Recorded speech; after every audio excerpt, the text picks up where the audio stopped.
அனைவருக்கும் வணக்கம். இன்னைக்கு ஒரு கட்டுரை பற்றி பார்க்கலாமா? இன்னைக்கு நான் வாசிப்பதற்காக தேர்ந்தெடுத்த கட்டுரை உப்பு கடத்தல்.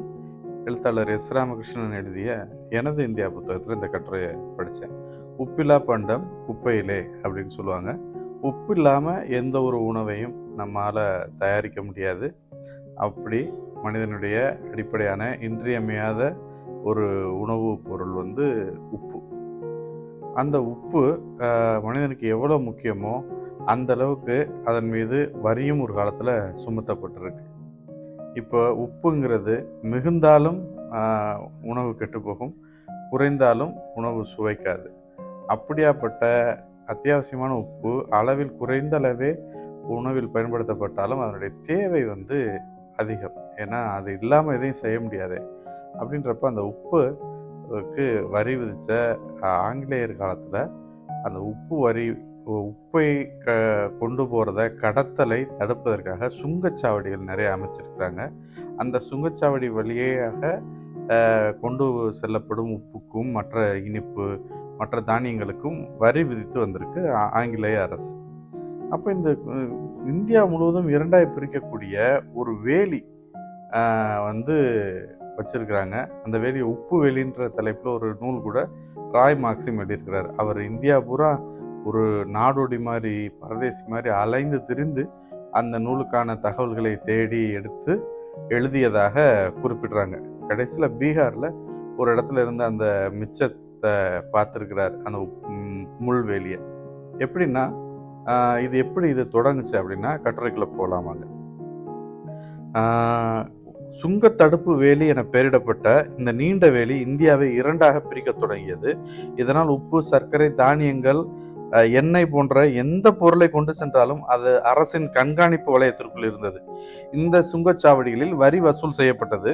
அதை மீறுபவர்களை கடத்தலில் ஈடுபட்டவர்கள் என்று குற்றம் சாட்டி சிறையில் அடைத்தது அரசு. இந்த சூழ்நிலையில் 1867 சுங்கத்துறையின் கமிஷனராக பொறுப்பேற்கிறார் ஆலன் ஆக்டோவியன் ஹியூம்.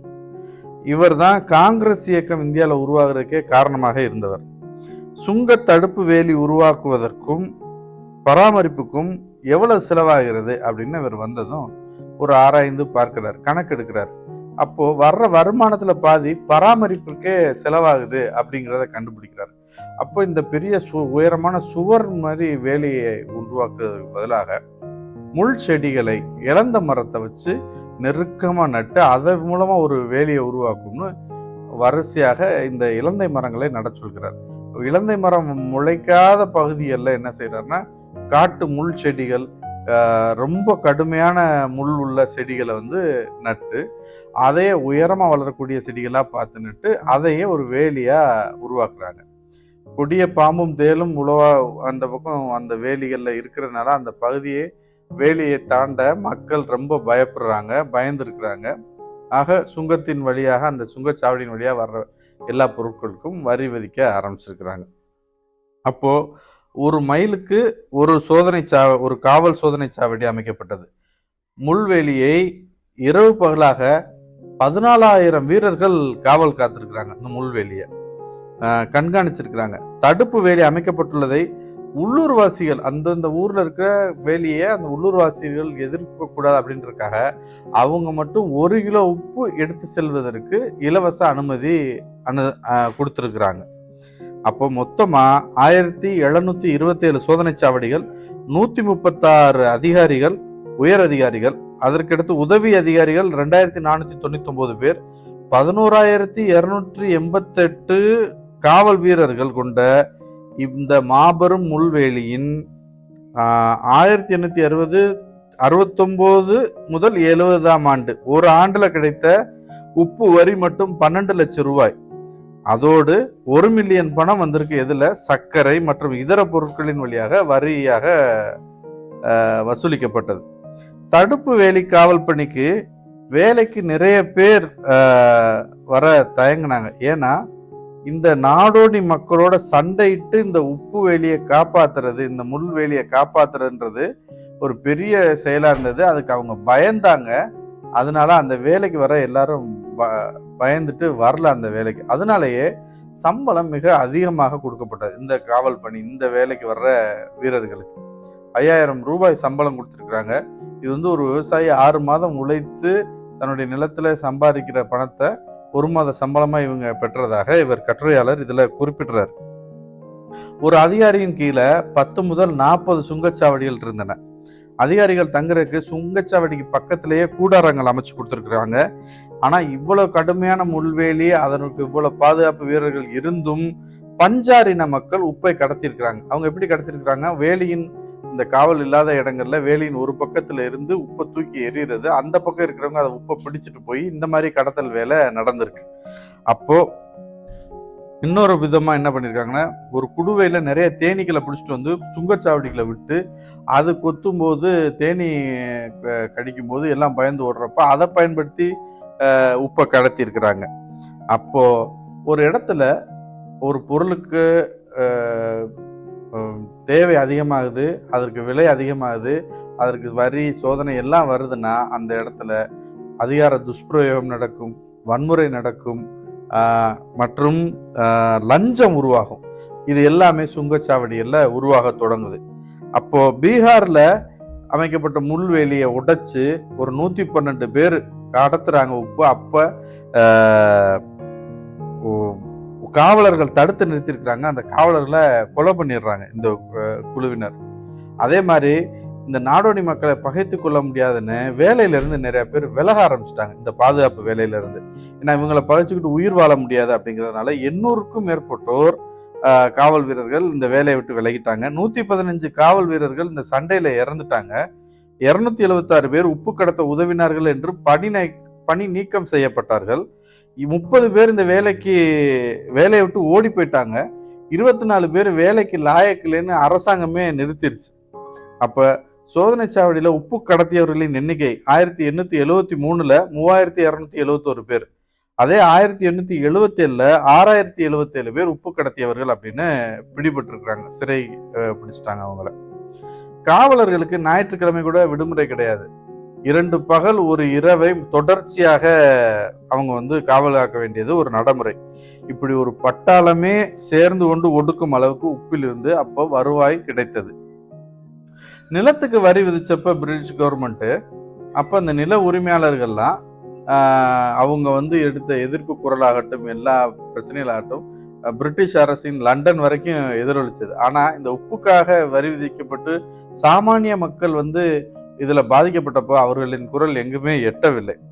அப்போ கடத்தி பிடிபட்ட இந்த உப்பு இருக்கும்ல இந்த சோதனை சாவடியில, இவங்க என்ன பண்ணிட்டாங்க, இந்த ஊழியர்களே குறைந்த விலையில விற்க தொடங்கிட்டாங்க. அங்க தங்களுக்குள் ஒரு உடன்பாடு செய்து கொண்டு லஞ்சம் வாங்கிக்கிட்டு இவங்க பிடிபட்ட உப்பை விற்க ஆரம்பிச்சிட்டாங்க. இதனால முள்வேலியோட இறுக்கம் தளர ஆரம்பிச்சது. இவங்ககிட்டே வாங்கிறதுனால அவ்வளவு கடத்த வேண்டிய பிரச்சனை இல்லாம குறைய ஆரம்பிச்சிச்சு. அதுபோல முள்வேலியோட பராமரிப்பு செலவு அதிகமாகிட்டே இருக்கு. ஏன்னா ஆட்கள் பற்றாக்குறை, இந்த மாதிரி பராமரிப்பு செலவு அதிகமாகிட்டே இருக்கு. அப்ப என்ன செய்யறாங்கன்னா பிரிட்டிஷ் அந்த கம்பெனி என்ன செய்யுது, 4000 ஊழியர்களை பணியிலிருந்து விடுவிச்சுட்டாங்க. 1872க்கு மாயோ பிரபு வர்றாரு. அவர் உப்பு வணிகம் குறித்து அன்றைய உள்நாட்டு பிரதிநிதிகளுடன் பேச்சுவார்த்தை நடத்திய பின்பு பொது தீர்வு காண முடியும் அப்படின்னு அறிவிக்கிறார். அதன் பிறகு பதவிக்கு வந்த நார்த் புரூக் பிரபு இந்த முள்வேலியால் நிறைய பொருள் இழப்பு ஆயிப்போச்சு, ஆகவே உப்பு மீதான வரியை நீக்கிடலாம் அப்படின்னு ஒரு தீர்மானத்தை முன்மொழிந்தார். 1876ல உருவான வங்காள பஞ்ச காலத்துல கூட உப்பு வரியை நீக்கல அவங்க அந்த அரசு. அப்போ வங்காளத்துக்கு பொருட்கள் கொண்டு செல்ற கூட இந்த உப்பு வேலி அந்த முள்வேலி தடையா இருக்கிறதுன்னு குரல்கள் ஒலிக்க தொடங்கின. அப்போ கூட உப்பு மூலம் கிடைக்கும் வருமானத்தை கணக்குல கொண்டு இந்த அரசு அதை இழக்க விரும்பல. பிறகு லிட்டன் பிரபு முயற்சியால் உப்புக்கு விலை நிர்ணயிக்கப்பட்டதுடன் அதற்கான வரியும் ஒழுங்கு செய்யப்பட்டது. 1880 தான் சோதனை சாவடிகளை மூடி இருக்கிறாங்க. அது வரைக்கும் இந்த சோதனை சாவடியில் 1880 வரைக்கும் இருந்திருக்கு. 1882ல ரிப்பன் பிரபு இந்தியா முழுவதும் ஒரு மூட்டை 2 ரூபாய் அப்படின்னு உப்புக்கான விலையை நிர்ணயம் செய்து உத்தரவு பிறப்பித்தார். அப்பயும் கூட இந்தியாவின் எல்லை பகுதிகளில் உப்புக்கு வரி விதிச்சுக்கிட்டே தான் இருந்திருக்கிறாங்க. இப்ப இந்த உப்பு வரியால பாதிக்கப்பட்டதை வச்சு விளைவுகளை வச்சு பிரேம்சந்த் அப்படின்னு ஒருத்தர் கதை எழுதியிருக்கிறாரு, நமக்கா தாரோகா அப்படின்னு. அந்த கதையில பணக்கார உப்பு வியாபாரியை பிடிச்சி அந்த சோதனை சாவடியில் பறிமுதல் செய்யும் உப்பு இன்ஸ்பெக்டரை அந்த அதிகாரி எப்படி பழி வாங்கி தனக்கு கீழேயே ஒரு வேலைக்காரனா வச்சிருந்தாரு அப்படிங்கிறது இந்த புக்கில் அந்த நூலில் விவரித்து எழுதியிருக்கிறாங்க. உப்பு எளிய மக்களின் அன்றாட தேவை. அன்றாட பொருட்கள் உள்ளூரில் மக்களுக்கு எளிதாக கிடைத்துவிடும். ஆனால் உப்பு மட்டும் வெளியில இருந்தா வாங்க முடியும். காய்கறி, மற்ற விஷயங்கள், நெல், இப்போ எல்லாமே எல்லா மக்களும் அவங்கவுங்க ஊரில் விளைய வச்சுக்கிற முடியும். ஆனால் உப்பை வெளியூர்ல இருந்து தான் கொண்டு வர வேண்டும். அப்ப உப்பு வியாபாரிகள் மட்டும்தான் அதற்கு ஒரே வழி. அந்த வழியை ஏகபோகமாக்கி காலனியை அரசு பணம் சம்பாதிக்க தொடங்கியதும் சாதாரண மக்கள் பாதிக்கப்பட்டனர். உப்பே இல்லாம உணவு இல்லை அப்படின்ற காரணத்தினால உப்பை பெறுவதற்காக அவர்கள் அதிக விலை கொடுக்க முன்வந்தனர். மக்களின் அடிப்படை தேவையை காட்டி ஏமாற்றி பணம் சம்பாதித்தது பிரிட்டிஷ் அரசு. உப்பு மீதான தடை இல்லாத வணிகத்துக்கு மாற்றாக 1930ஆம் ஆண்டு பிப்ரவரி மாதம் இந்தியர்களால் தயாரிக்கப்படும் உப்புக்கு ஆங்கிலேய அரசு மீண்டும் வரி விதித்தது. அப்போ 1882ல ஒரு மூட்டை 2 ரூபாய்ன்னு வச்சிருந்த உப்பு மறுபடி உப்புக்கு வரிய 1930ல பிரிட்டிஷ் கவர்மெண்ட் கொண்டு வருது. இப்பதான் காந்தியடிகளுடைய சத்தியாகிரக போராட்டம் ஆரம்பிக்குது. இப்போ காந்திஜி அந்த இதை விலக்கிக்கங்க, இது வரி விதிக்காதீங்க உப்புக்கு அப்படின்னு கேட்குறாரு. அதை அவங்க ஏத்துக்கிறல. அப்போ மார்ச் 12, 1930 78 சத்தியாகிரகிகளுடன் சத்தாபாத்ல இருந்த குஜராத் கடலோரத்தில் இருந்த தண்டி நோக்கி 240 மைல் நடைப்பயணத்தை தொடங்கினார் காந்தி. அவருக்கு அப்போ வயசு 61 வயசு.